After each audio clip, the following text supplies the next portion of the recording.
Live to live to live to live night news. If you're a lot like me, then you might not like you. Welcome to another episode of Hours of Clarity Recovery Podcast. Today we're going to talk a little bit about a topic at Brentwood Recovery Home. The topic is selfishness this week. But I have two women on the podcast today that one I've known for 20 plus years and is a really good person in my life. The other person I met in recovery. And I'll just get you two ladies to introduce yourself. I'm Alicia. I'm Kelly. Well, it's good to have you guys on. Throughout recovery, I found that we need support systems. We need people in our lives that are like-minded individuals and that are there for us, no matter what the reason or what we go through and all the trials and tribulations. I found that people in my life, the men on program or the men that I went on program with that are now alumni at Brentwood, have been there to help me and support me through life. And these two ladies have become best friends and done a lot of miraculous things together throughout recovery. So I don't know, I just wanted to touch base with you guys a little bit about your recovery story, what you went through a bit in life, what you can relate to, say, selfishness or any other topic that has affected you. Maybe talk about your friendship and what you guys have found in recovery. So whoever wants to go first, it's up to you. You play a little Eeny, Meeny, Miny, Mo or Rochambeau. You can go. All right. I can go. Yeah. What did you struggle with a lot in life?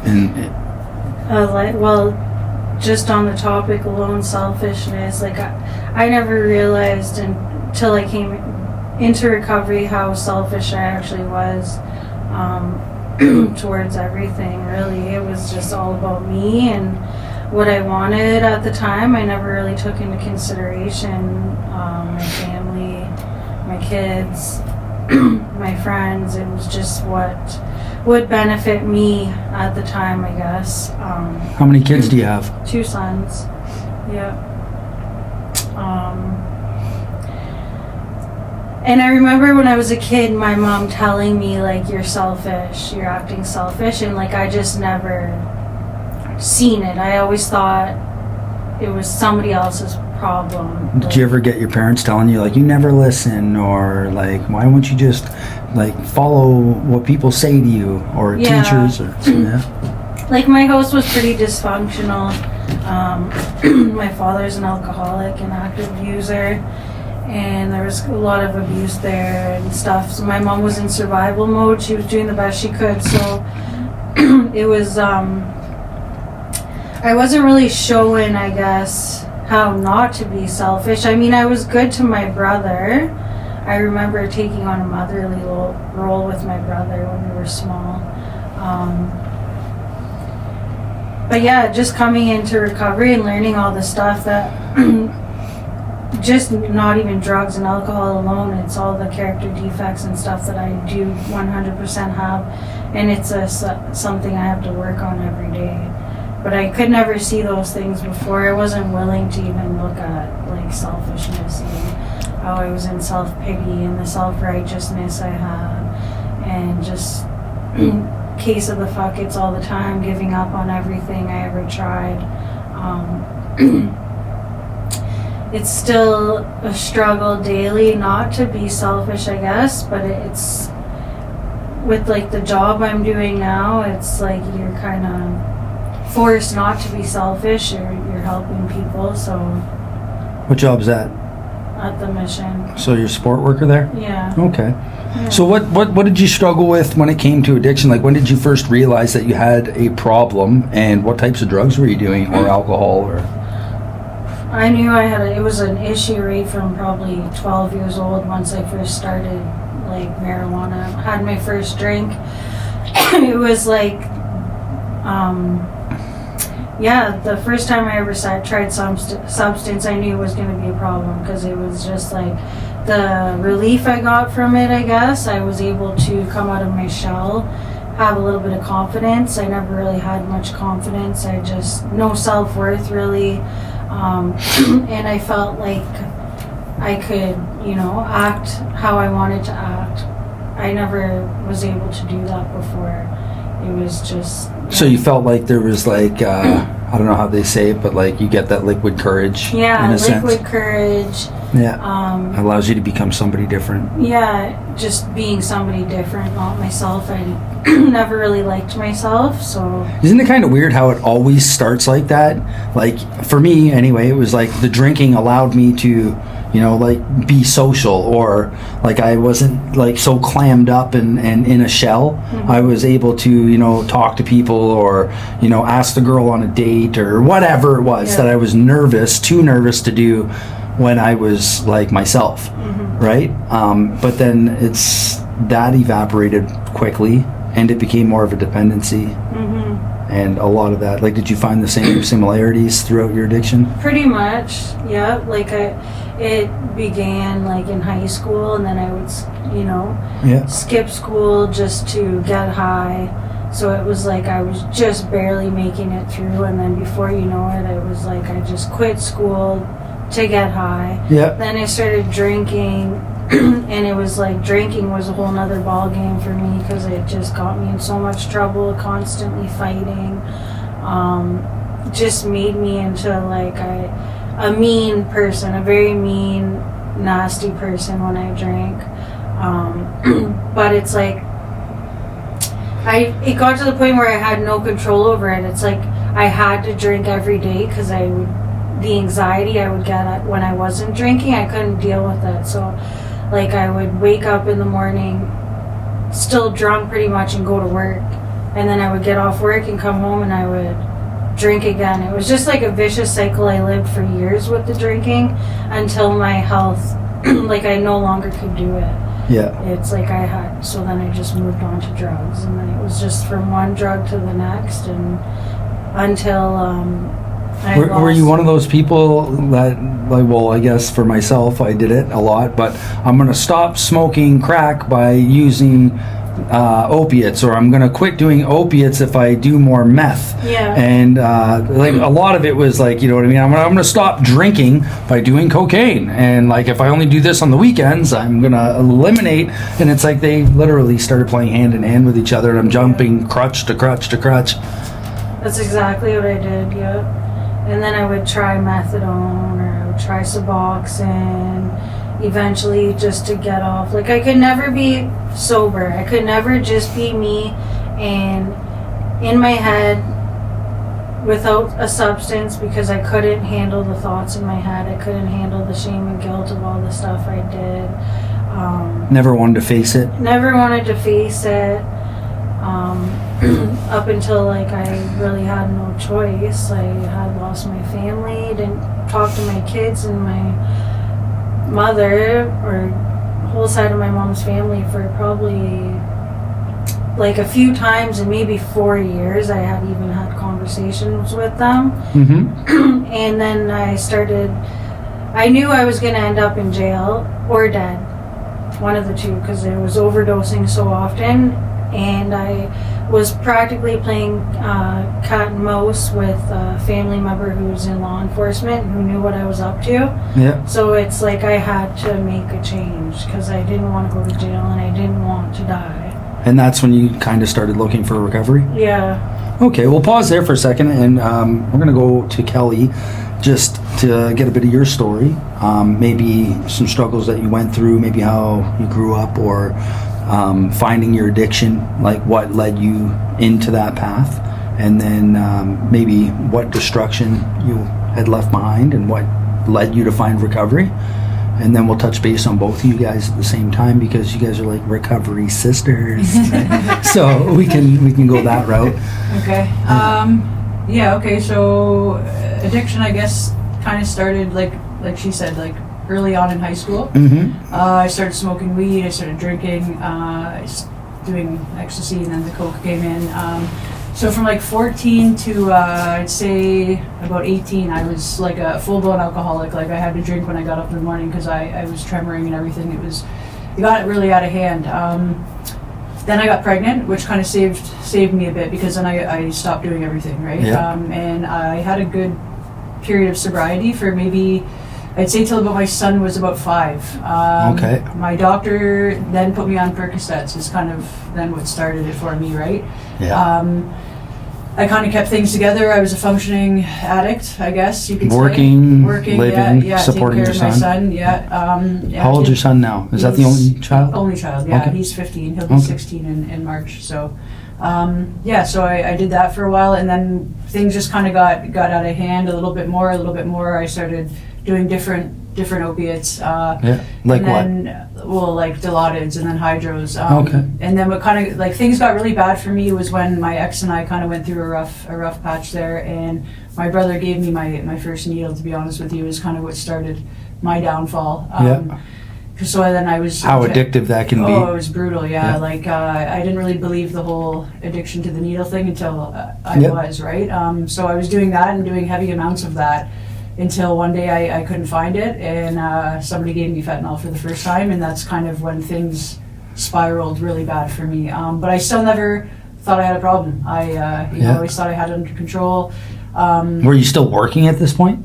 Not when fentanyl came into Okay, life. okay. Not when the needles either. As soon as the needles started, it was kind of game over after that.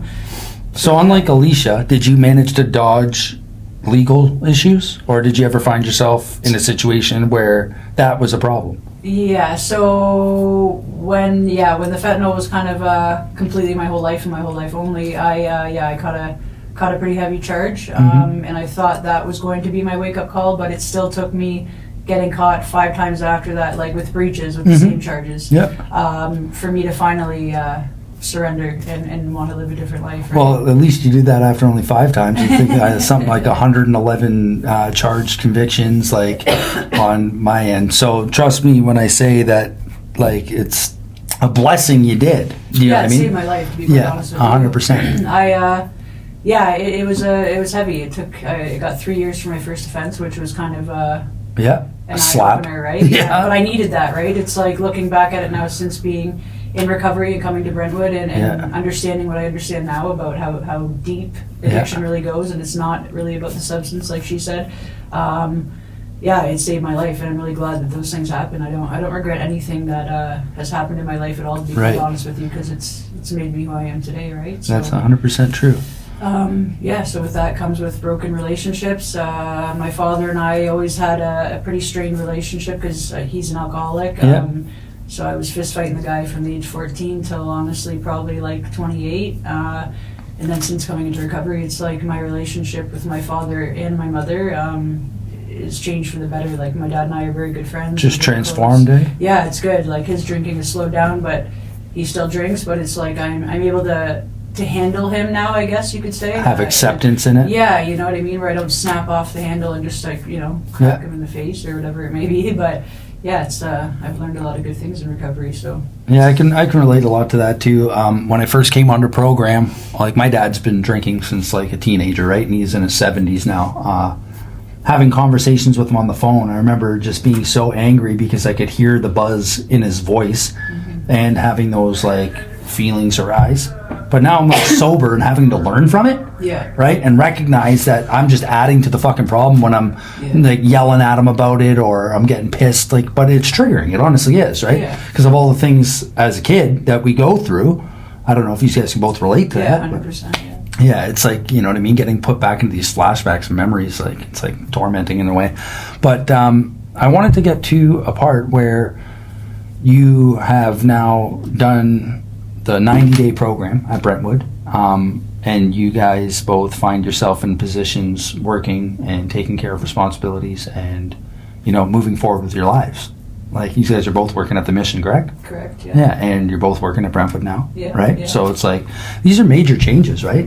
Transformations in life. When you first came on program, either of you ever think, like, I'm going to be working, at a recovery home or at a homeless shelter? No. I know I wanted to, like, you know what I mean? Like, as further along the farther my program went on is like, the more I kind of knew that I wanted to do something in that field, right? I didn't think that I would, though, because it was, I still had a pretty low self-esteem at that point, right? 100%. My worth was still in the middle.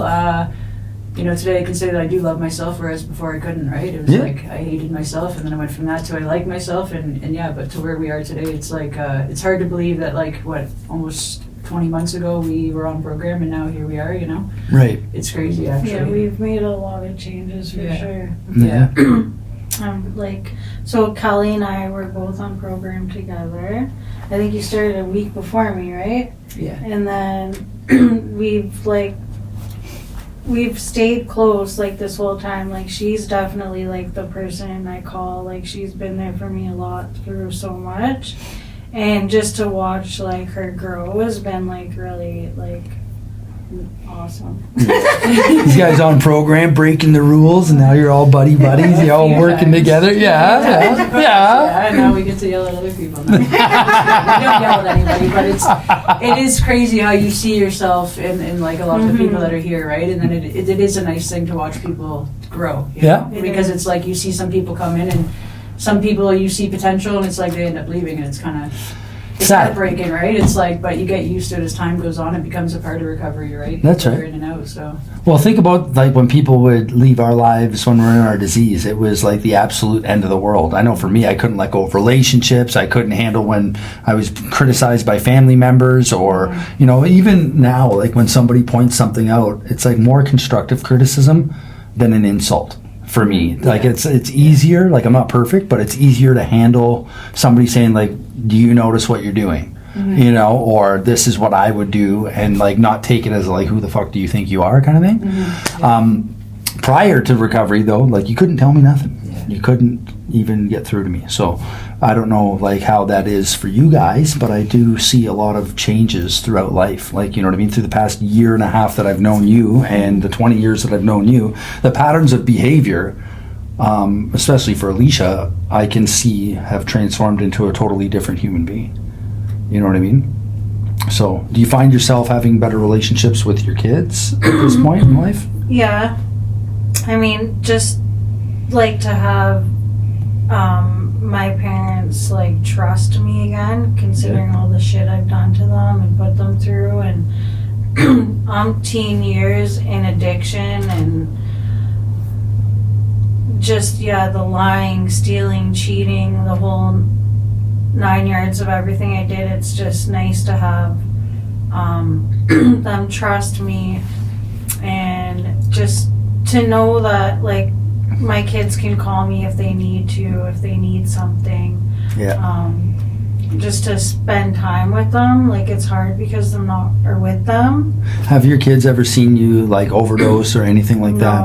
No. So they were never a part of your addiction? Well, I've never used around them, and I was lucky enough to have the mother that I do have, where it's like she knew when I was in a disease and more or less separated me, and which at the time I thought she was just like the devil doing it to me, but she was doing it for them, right? Yeah, that's right. So it's like when I asked my mom to take the kids so I could get help, and I actually went further down, she wouldn't even let me around.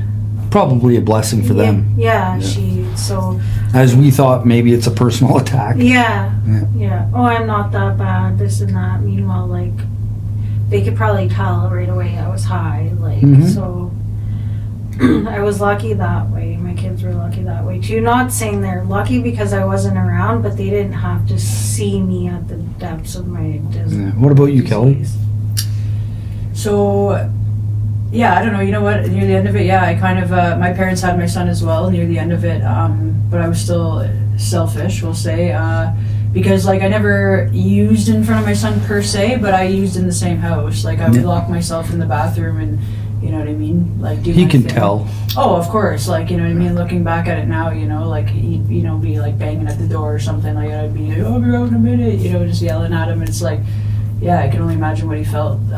They can sense that. You know? Yeah, it's just like, or, you know, coming to my parents when I wasn't really supposed to be there because I knew where to go. Didn't give a fuck about anybody in the house or anything, let alone my son. And I'd be on the couch just fucking nodding off, or my parents would have to wake me up, and it was like I'd flip out and be like, I'm not sleeping, you know. But meanwhile, it's like, yeah, your son's sitting right here watching the whole thing, you know what I mean? Yeah. So yeah, it's that part's heartbreaking. And it just shows, how selfish we can be as an addict, right? We don't give a fuck about anybody or anything for that matter, right? It's just our neck's high, and I don't want to be sick, and yeah, it's sad. Actually. You don't know what I'm going through? Yeah, exactly. The world's smallest violin playing the loudest song. Yeah, absolutely. Yeah, exactly. Yeah. Yeah, it sucks. So, what was a pivotal point, do you think, in your recovery that helped you stay, like, or say, like, to yourself in one way or another, like, this is definitely a new lifestyle that I'm choosing, you know, and progressing forward with? Like, what was a moment for either one of you that you had,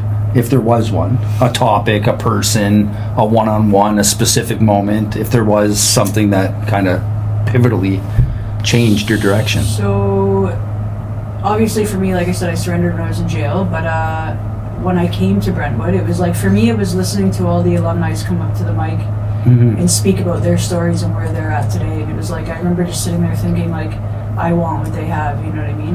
I want to be able to go up on the mic one day like them and talk about where I was and where I am today, and you know, the obstacles and journeys I've gone through. And yeah, because it was something that I really wanted, because I didn't want that life that I was living anymore. And what they had was something that, it was just something that I really And wanted. you've worked before and had a place and custody of your kids, so you knew it's attainable. Absolutely, yeah. Okay. Yeah. Well, that's good. And yourself? For me, my biggest turning point, I think, was actually you telling me when I was in detox just to stop listening to my head and stop listening to what my head's telling me and take direction from somebody else, from other people, and just talking to other people. I was never willing to do that before. I just always listened to what, you know, I thought my head told me to do, which never turned out good. So.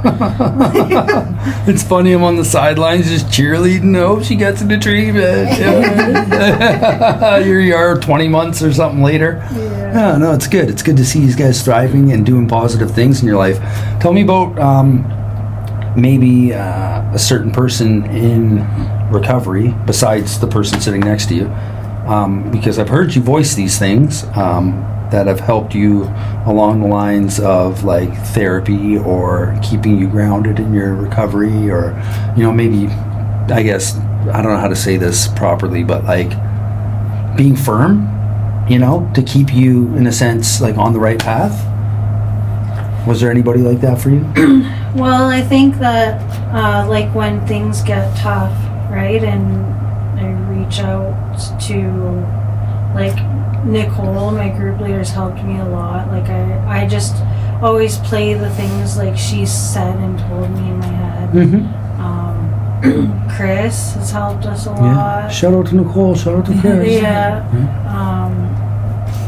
Just coming and remembering all like the things the longtime alumni have said, or like you've helped me tremendously, like just being me and just being okay with being bored. And I could never do that before. I could never sit at home and Isn't that be weird? bored. Isn't that weird? Like the hardest thing for me, I know this, in my recovery, was to accept normalcy.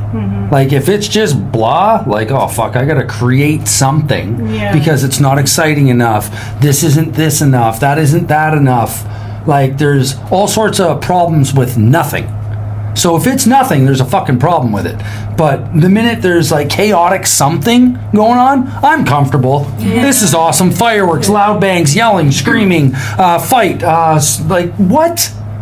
The hardest thing to get accustomed to is being bored and having acceptance that the day is just the day. Yeah. Crazy. I remember we had positivity group one time, I think, and I came, this was after program, and we just moved into the house on wherever, and I was struggling with being bored. Like I wasn't working yet, too much time on my hands, like, you know, I felt like I can't spend the entire day at Brentwood, even though I could if I wanted to, but you know.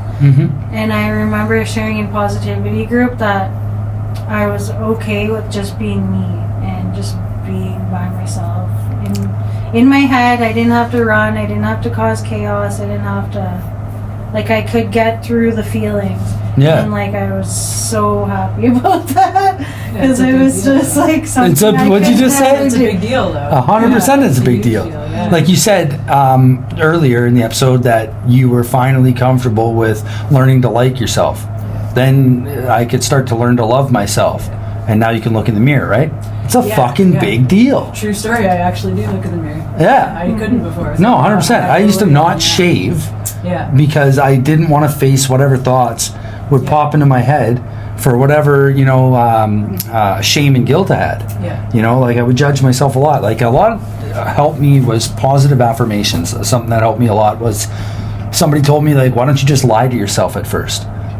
Shave, brush your teeth, do all that stuff in the mirror, but just before you leave the mirror, look at yourself, tell yourself you love yourself, you're going to have a good day, you're your best friend, and I love you, and just dip out of the mirror. So that's the last thing you have in your mind, is this positive comment towards yourself, whether it's true or not in your own beliefs, and that helped me tremendously, honestly, because then, like, putting that out in the universe or whatever, it definitely, like, transforms my way of thinking about me, right? And now I can shave and brush my teeth and floss and all that stuff, and I'm having a good old time doing it. It's true. So I don't know if you have moments where, like, I don't know, lately I've been having moments where self-manifested doubt comes in, right? And I'm not content, or not happy with certain things that are going on in my life. So I'm frustrated, but I can stay content. I'm sad, but I can stay content. All these different emotions come through, but like you were just talking about, right? Like you're okay with being in whatever feelings you're in. Like I found myself actually, it still happens to me sometimes, and I hate when it happens. It's almost like an anxiety or a trigger, and I don't know, certain things can bring it on, like arguments.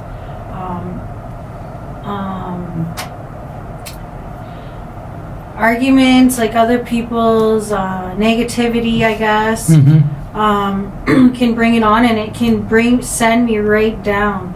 Like it can almost give me like an anxiety attack. It's like I feel like my heart's going again, and it before it was I'm using, like I would just have to use to deal with that. Yeah. But I've now learned how to tell myself it's gonna pass. Just deal with the feelings now. It's gonna pass, and you're gonna be fine. Breathe. So I don't know. That's how I deal with all those feelings now. Talk about it. If it's really bringing me down, I know that I need to talk to somebody about it. I know I need to get to Brentwood. I know I need to, get on the phone. So isn't it weird, going from isolation and addiction, and just needing to use to escape whatever overwhelming thing is happening in the moment, to having a life with people and being able to go somewhere and being included and belonging and community and fellowship and love and friendship and all these things that we're like literally internally pushing away, even with our kids and mothers and fathers and like family that's close to us that just stands on the sidelines, to like this transformation where you're at now. Yeah, it's nuts. It's huge. Yeah, it's a beautiful thing. It is, for sure. How do you handle certain situations like that? Like when you're getting inside your head, or in like frustration, or in chaos, or anxiety? So the first thing, like she said, I do is I reach out to like my close circle of people that I have. But for me, I know that like I go to Jen a lot and get direction because I don't. Who's Jen? Jen Bastine. Okay. I don't know what you would call her. Director. Like, she's okay, fair enough. Yeah. The director at Brentwood. But that's who I go to for a lot of things. Like I didn't know how to be a daughter, for example. Like I shared a group. Like my mom's in the hospital right now, and I went in. I was just like, here's my situation. Like I don't know what the fuck to do. Yeah. Like, and she just told me, like you just be a daughter. And like how do you do that? Like I haven't been one for so long. How do you do that? Yeah, because I have no clue. But like she just just. So you learned how to ask for advice. Absolutely, yeah, which is something I never did. I would just do whatever the hell I wanted when I wanted, didn't care. And most of that would probably include you running away from your mother. Oh, 100%. Not being available. Only when I needed something, or if it was freezing cold outside and I needed a place to stay, That's it. That's the only time that they were in my life. If it served. Yeah, absolutely. Yeah. So that's crazy, man. Like I don't know. I know that part of my program, the belief, like you guys were sharing about like what kind of like kept you grounded, like you playing the tape forward with Nicole, and like just a lot of things she would say were like easily reflected upon and need in moments of need, and looking up to alumni, you were saying.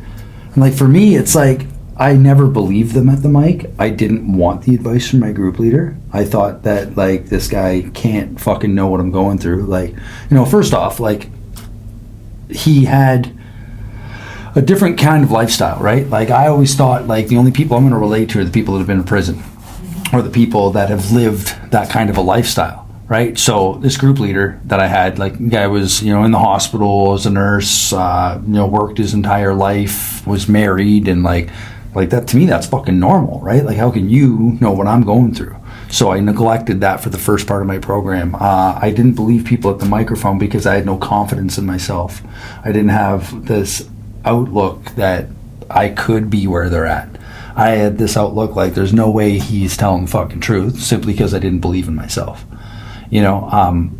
So there's a point where the program becomes believable, and a lot of us go through different circumstances in which that happens, but they're based on the same program and the same beliefs in that program. So we all internalize our feelings with each other as alcoholic. And I think that's the beauty in it, which is what saved me. You know what I mean? Having people that love me no fucking matter what I went through. Like you guys have sisters or fellowship with the women, and we have fellowship with the men, right? And to me, the aftercare was what really transformed me. Knowing that the minute you graduate, you're allowed here and back inside, and you can be of service right away. And somehow or another, us three misfits now have employment and have a future. Tell me about, like, right. So, like, I, for one, went Hard to from, believe. right? Yeah. House arrest to house pets. Yeah. House arrest to house pets.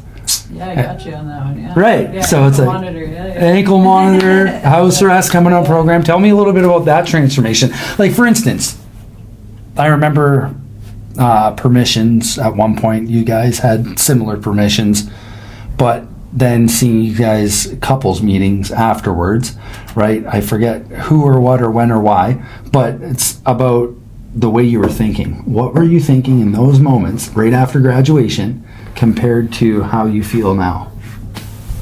Well, fear is the first thing that comes to mind, right? Yeah. It's like you said, like, so with the ankle monitor, I had one all program, right? Yeah. And even going into THU. So I couldn't really leave much, right? It was like once a week for 4 hours. So once that was off. And what's the THU's transitional housing? Yeah. So I remember, like, I didn't want to leave property at all. Even when it was off? Even when it was off. Like, and everyone's like, come on, you can go. And I was like, 'cause I didn't trust myself, right? Yeah. Because I've been in this bubble this whole time, and it's like, am I going to be able to do it without The bubble. being here? Yeah, you know what I mean? So, a lot of fear for me, and it was like, am I going to fail? Am I going to fall? Fear was a big one for me. And like, obviously, like today you still have fear, but it's like a healthy fear, right? Because it's like you have people to talk to. It'll pass, and whatever's supposed to happen is going to happen, right? And it's God's will, I guess, is what people. So do you guys think you like have learned to let go of control in a sense in life, like, or whatever the thought of control was? Yeah, absolutely, for sure. Yeah. Control and like expectations, I guess, of life and where I think I should be at or other people should be at, or just trying. So zero expectations on other people is what you're...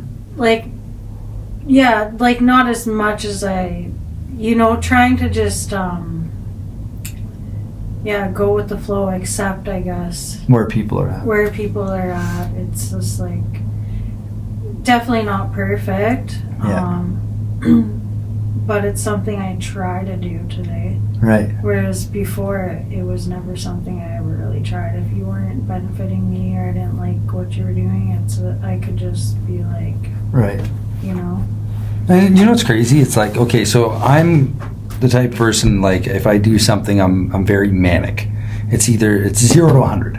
So when I was a drug addict, I did a lot of cocaine. I smoked a lot of crack. I did a lot of fentanyl. I did a lot of meth. Drinking, I didn't really, like, when I did it, but it wasn't something that I wanted to aspire more into. Like, I wasn't looking forward to drinking, per se, because of my father. So that had this like sour patch in my mind, right? But anything else, it didn't matter what it was, how I could get my hands on it, I did it in abundance. But looking at recovery, it's the same way I jumped into like aftercare. You know, like I wanted more love. I wanted more belonging. I wanted more, right? So it's kind of weird that my same character defects have become like character beliefs in a way for me for being a better person. You guys can relate to Yeah, I that? can relate to that for sure. Yeah. Yeah. What about recreation stuff? Like, you guys do anything like in recovery, with recovery, for recovery, by recovery? Right? Anybody do anything like with each other? Fire it up. Yeah, it's scandalous. Baseball. Yeah, that's what I'm saying. Right? Yeah, baseball, it was definitely a lot of fun for sure. Yeah. It was a lot of fun. Serenity softball. Yeah. Matt's Even just going Yeah. and playing hockey on Sundays. What did you just I say, just like lady? Matt's amped about it. I am. What do you got? That's right. Yeah, hit some dingers, you know? Yeah, so these guys all went to the championship last year and lost by 1 run. Yeah, we did really it's well. okay. Yeah, Did you really guys good, yeah. did 'Cause good. it's like the thing that amazes me is like we were a bunch of people. Obviously, we were mostly all from Brentwood, but nobody played together. Most of these teams that you play against have been together for years. Yeah. This was our first time playing together, let alone really getting to know one another. And yeah, like we took it to the end, which was very impressive. Like we built 100%. good relationships with all these people now that we've now carried forward into our new year of Right. softball. So Well, that's what I mean. Like, we used to ride our bikes in the winter, or however we Yeah. get our dope, right? Mhm. So what do you think you're going to do when it comes to, you know, getting on base in a baseball game, or hitting the ball, or catching the ball? Like, you're going to throw your life on the line for for like things that we believe in, right? And when you're having a good time and believing in something, of course these guys went to the fucking championship that I'm all jealous about, right? I was on another team. This is why we're talking about this, okay? Because I tried to get on the team last year. It was full, okay? I'm not going to lie. They did have like 22 people or something, so There's a lot of yeah. what hurt most is I'm, you know, with this girl in a relationship who I wanted to play baseball with, and I don't know if her name may or may not be Alicia, okay, but somehow or another she ends up on that team after I paid her registration for the other team and was not my. Drafted her. Yeah, she. drafted Yeah, I know you fucking did. Yeah. I know you. Before you even, we didn't even know you signed her up for that. Yeah. She knew. She knew. I don't know, did you She knew. So- She knew since the year before when she I played know, with but us. I already played. But I already with drafted you her. I was guys. like, Alicia. yeah, Alicia's on her team. Yeah, exactly. She plays for us, yeah. I know. So. Yeah, well, here you are. You're Now I'm on the team this year. Okay, I got my number, and thank you, John Clell. Shout out, bro. You know what I mean? with But his fucking matching glove and all his bags. yeah, I got brand new equipment. I heard if you guys get what's it called, custom made gear, your tribute levels go up by 5 points. John's gonna love this one. Okay, so if you're like, you know, a 60, 70, 80 overall, Yeah. you get 5 more points on your tributes. Just like when you play sports, like for PlayStation. Very good. Yeah, so your overall goes up with Now custom I'm like gear. 100 now. Well, you were 95. Yeah, you were 95. Now you're 100. Kidding. No, she's I was not. pretty close. Pretty close. At least 80. At least 80. Yeah, I'll 80. take that, yeah. So I said, John, my tribute levels go up 5 points. He's like, yeah, but from 50 to 55 isn't that big of a jump. That's still 5 up, man. It's still 5 up. Yeah, son of a. Yeah. So I don't know. I'm really happy that you guys chose to come on today. I just wanted to thank you guys, but we're not done yet. I'm just thanking you because I've only been asking for like a year. Don't even start with me because you asked me last year, but then we never talked about it again until this year recently. And I was at work that one day and I was like, nah, no. We'll do it next time. Anyway, so I'm happy you guys came on though. What is your future, okay, like let's say goals, aspirations, dreams, like achievements that you'd like to come to succeed in, like something that you've now set before yourself, and this isn't including like something criminal, so it's like finally we're able to like set goals, short term, long term, whatever. Is there something that you wish to achieve? Yeah, like, well, for me, it's just like to continue doing what I'm doing, Right. but as well as like continuing to grow every day, as well as just having my son back in my life is a big one for me. Mhm. Yeah, and then just to just to continue down this road. That would be it. Really. Maintenance, growth, and family. Yeah, absolutely. Yeah. That's kind of cool that it's nothing that we would think in our addiction, like money, cars, houses, and dope. Like that's pretty cool. Yourself? Definitely. A long-term goal is going back to school for sure. I want to go back to school. I have for a while. I just want to do that for myself, just so I, can grow more and have more self-worth, more self-confidence. Something I've always wanted to do, so I finally feel like I am able to do now. Mm-hmm. So that's definitely something I want to do, and the same, just be a mother to my kids. Yeah. Like they didn't deserve, to have an absent drug addict mother, and I just want to be there for them. I want to stop the cycle for them too. I don't want them to have to go through what I had to go through. I want them to be able to learn from my mistakes and know that there is a different way of life. Mm-hmm. Show them something different. So let's continue to continue on my healing journey, and just I applaud that. Honestly, to be what's it called, self-sufficient, is that the right word I'm looking for, where like I'm able to like live and provide for myself and help when I can, because like I was told a long time ago that I have to let my daughters come to me, right? I have to just be available for opportunity, because I can't go and push the envelope. Like I've created enough chaos in their lives. So just to be available, and I've maintained that throughout my recovery, and I'm happy about it, right? Like I'm really blessed to know that that's like one of the main goals in the forefront of my mind, like at all times. Like I'm just going to stay sober for tomorrow. Like today's already done. Like I'm not messing today up. I haven't really done too much crazy stuff today, right? So tomorrow's the objective for me. Like it's always when I wake up, the day's pretty much, I just got to do a commitment, move forward with my recovery, and take that time at the end of the day to kind of reflect on maybe where I could have done something better, Like for me, I don't know if this resonates with you guys, but trying isn't a word in recovery for me. Like I take that word right out of my vocabulary. I always used to use it like, oh, I'm trying, or you know what I mean? And there was always an excuse, like until when? Until I don't fucking want to anymore. That's how long I'm trying for. So I don't know if that resonates with you guys, but now it's just doing what I can. Yeah. Doing the best I can. And if I can do a little more and I notice it, do that. And like just being easy on yourself, because you can't be perfect, right? Right. Like sometimes I can go down with that in my head for sure, like thinking I should be a lot farther along. I have a birthday coming up, I'm gonna be 40. It's like, how old are you gonna be? 40. It's okay. It's like, I just can go down with, I should have already went to school. I should have already I shouldn't have been out of my kid's life for this long. Or what do they call that, Kelly? What topic is that?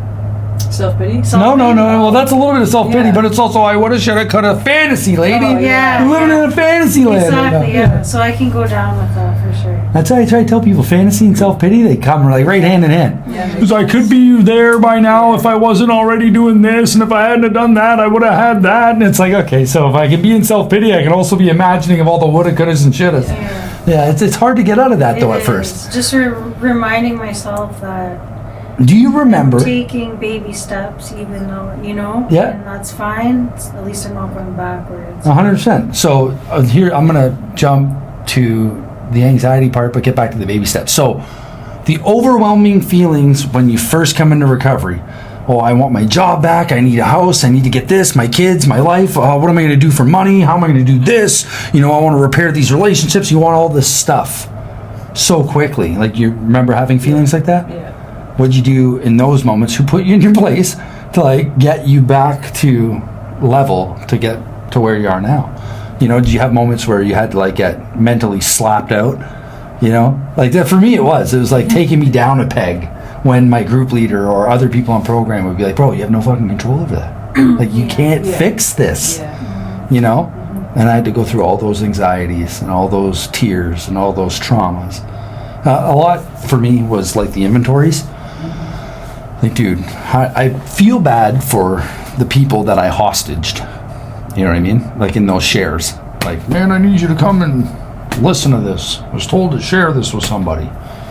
And then it's like, you know, I look back at how many people that even aren't even around here anymore, right? That didn't make it, or maybe they'll come back, I don't know. But there's a lot of people that were hostage with my shares. And at first I had to be selfish for me. You know what I mean? Like, I need to dump that or else I was never going to get through it. It's part of healing. Right. Do you have moments like that, Kelly? No, absolutely. Because I've never really been one to talk about feelings. I was always somebody that kind of like buried things down and then continued forward until it fucking blew up. You know what I mean? Yeah. Like, and it took me a while. Like, it took them to probably my 9th week, I think, when they finally broke me, and I actually finally cried and allowed myself to feel emotions for the first time, probably since I was like a child, because there was just like so much shit that I was exposed to. I just didn't know how to deal with it. I just carry on, and then shit would blow up, and it was a fucking disaster. So Those traumatizing moments, what helped most? The sharing, the writing? for me, it's writing. Okay. I still do it to this day, like maybe not per se an inventory, but like if I'm struggling with something, or it's something that I find that's on my mind a lot after I've spoken to people and whatever, I find that I write things out, and I either keep it or I shred it. But I find that helps a lot for me. Dumping writing, because then I read it after myself. Like, You can literally probably feel that leave the soul. Yeah. What about yourself? For me, it's definitely, getting up in front of a group of women and sharing it, and then having people relate. Yeah. Or just being told by, the group leaders, like, we forgive you, or nobody's judging you. Affirming. Like, that I'm not this huge monster, like, Reassurances. this piece of crap that is, like, I told myself for so long. So it's just, having people relate and not judge me for, like, the things that I have done. Yeah, it's the same thing with me. It's the being put on the spot. If I got to get up in front of people and share something, I'm hoping. Like, I realized along the line that my shares used to be for me. Now I'm talking and it's not for me. It's hopefully to reach somebody else in relativity, right? That they can relate, they can take their recovery more serious. That might be a pivotal change. Hopefully it will. But it also helps me therapeutically. So I'm able to get up in front of a group of people, overcome that challenge of fear, that anxiety, get it out there, and ultimately now it's with everyone for my forgiveness. You know what I mean? So I think that, like, I guess for me it's Jesus, God, works through community, where other people are working, in the spirit for me, right? So I don't know. I find that a lot of us are similar, just with different circumstances, like I was saying earlier. You can see a lot of, like, I don't know which one of you said it earlier, but I see the women on program and where I used to be. It's crazy how you can look at another alcoholic, another addict, and be like, yeah, I know exactly what she's going through because I did it, done it, or thought about it. 100. And then just seeing another thing that made me believe it was possible, for sure. I think you said it too, like, just seeing, because at first when I came here, I thought it was kind of phony, like a bunch of people saying I love you, and everybody getting along, and I was just like, I thought it was phony. Awkward about it, like. You couldn't hug people. It was like. And I think the first time I actually fell in love with this place, I was at a graduation, and it's just like seeing the transformation of people, and then seeing all their families come, and like just feeling like the spirituality of it, like just the love in the room, I guess you could say. And then just, if there's so many people that still come back here that are saying their stories and have been through the same things I have. They can't all be lying. Yeah, like, there's got to be some truth in there, If they can do it, why can't I? Is like more or less what I told myself. It's like, It's so funny that relates so much to what I was saying earlier about how I was the hypocrite. And I would hear them, I'm 30, 40 years sober, I got this back in my life, and that, and that. And I'd be like, yeah, okay, buddy. Like, nobody wants to fucking hear your shit. Like, no, it's because I knew that whatever was going to come out of my mouth was that complete shit. It was garbage. It was lies. It was like I did not have any confidence in seeing myself in the future, right? Yeah. That's craziness. Yeah. In a good way, right? That we can actually come to a point in recovery where the words mean something. Yeah. They're not just thin air that we're telling somebody to get something from them. Yeah. You know? Like, how manipulative could you have been in your disease if we're realizing all of this at, how old are you? 35. And you're right. So right. The point Still is, the youngest in the room. right, yeah, still the youngest in the room. That we're realizing, you know, what we have now as a blessing, and it's simply people, friendships, family. You know, giving and receiving some affection and reassurances and love. Like, this is what we're happy for today. You know, and then somehow or another we get jobs and the bills get paid and the things get done and all lives matter. You know, it's crazy, eh? It is crazy. Yeah. So, okay, we're nearing the end here. We're at a point where I like to, you know, deliver a message. If there is anything that you would like to say to anybody struggling, or, you know, in hopes that somebody might watch this. If there's something that, you know, you think throughout, I don't know, your life that you've come to realize that maybe you want to share, or if there's an inspiring quote, something, anything, the floor is yours. It's on you, Kelly. Simply, the one thing that sticks in my mind, that constantly goes through my mind, especially in times of doubt and like low confidence, would be the whole thing of like, do the right thing, the next right thing happens. Like, again, when I first heard that around here, I was like, more or less like, fuck off, like, yeah, right, you know what I mean? Like, I'm not gonna, if I keep doing this, I'm gonna fucking have a house and a car. I didn't believe that shit in the beginning, and it's like, once you start receiving those blessings, though, it's like, holy shit, like, this is true. Like, I just gotta keep moving forward and doing the right thing, and honestly, yeah, the next right thing does happen that's supposed to happen. So for me, those are like some wise words from Brentwood. So yeah, it's good. They have a saying around here, actually. One of the group leaders, I think it's Alatandra, says you cannot do shit and expect to feel good. Yeah. Right? So if you do the next right thing, the right things will happen. Yeah, right? it's good. It's good. And yourself? We all have, before you start, I want to hopefully inspire you, some struggling family members, friends, truthfully, people that have been role models to us out there that may or may not, you know, want to find that help. But you know what I mean, right?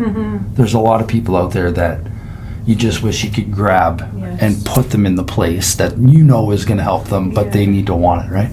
So maybe there's something you'd like to just try to dig deep as far as you can and find the courage to ask for help, to reach out for help, fight for your life.